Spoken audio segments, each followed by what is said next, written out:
চলেন না স্যার একটু করি। করি মানে কি? স্যার আপনাকে একটা কথা বলি। বলো। স্যার আপনি কি কারোর সাথে এঙ্গেজ? একটা কষায় থাপ্পড় মারবো তুমি। চিনে ভালোবাসা, ভালো লাগা, এঙ্গেজ তুমি এগুলো কোত্থেকে শিখো? হ্যাঁ, কে শিখায় তোমাদের এগুলো? নাটক সিনেমা দেখো, রোমান্টিক নাটক দেখো না?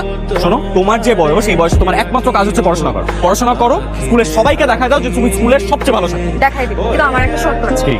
আমি যদি ঠিকঠাক মতন পড়াশোনা করে ভালো রেজাল্ট করতে পারি তাহলে আপনি আমার সাথে প্রেম করুন। আচ্ছা, পড়াশোনা করো, তারপর পরটা পরে দেখা যাবে। পরে দেখা গেলে তো হবে না, স্যার আমাকে এক্ষুনি প্রমিস করতে হবে। প্রমিস করেন স্যার। আপনি কিন্তু আমার হাত স্পর্শ করে প্রমিস করেছেন। আপনি যদি কোনো কিছু উল্টাপাল্টা করেন আমি কিন্তু মারা যাবো স্যার। আরে তুমি মারা যাবা কেন? আমি আমার প্রমিস রাখবো। এখন যাও, আরেকটা কথা শোনো, এখন থেকে পাগলামি বন্ধ করে একমাত্র কাজ হতেছে পড়াশোনা করা। আরেকটা কথা, রোমান্টিক নাটক দেখা একদম বন্ধ। স্যার আরেকটা শর্ত ছিল। আবার কি শর্ত? স্মল বলো। এখন থেকে প্রতিদিন 2 ঘন্টা আপনি আমার বাসায় এসে আমাকে পড়াবেন। এই না না না না, আমি টিউশন করাতে পারবো না। তোমার যদি কোনো হেল্প লাগে আমাকে স্কুলে বলে, আমি স্কুলে পড়ে দেখা দিব সব। আরে স্কুলে এসব হবে না, আপনি আমার বাসায় এসেই পড়াবেন। আর আপনি যদি আমাকে না পড়াতে আসেন আমি কিন্তু আবার পাগলামি শুরু করব।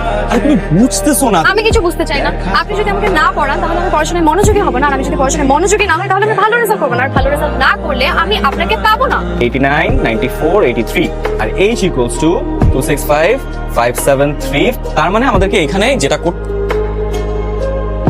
কি মনোযোগটা কোথায়? হ্যাঁ স্যার এসব ধরাধরি আমার ভালো লাগে না। বাইরের আবহাওয়াটা কি সুন্দর। চলেন না একটু ঘুরে আসি। তোরি, আমি তোমাকে পড়াইতে আসছি, তোমার সাথে প্রেম করতে আসি নাই। চলেন না স্যার একটু করি। করি মানে কি? প্রেম। সারাক্ষণ এরকম ঠান্ডা বাজনা করতে থাকবে, তাহলে ভালো রেজাল্টটা কি হবে? স্যার আমার মনে হয় কি জানেন, আপনি আমাকে একটু একটু পছন্দ করা শুরু করে দিচ্ছেন। মানে আমি আমার রেজাল্ট নিয়ে যত না চিন্তিত তার থেকে আপনি আমার রেজাল্ট নিয়ে বেশি চিন্তিত। করি আবার ম্যাথগুলা ঠিক করো। সবগুলো আমি এত ভুল, কোনটা ঠিক করবো? আচ্ছা, তোমার কি লজ্জা শরম নেই? স্যার আপনি জানেনই তো আমার লজ্জা শরম একদমই নেই।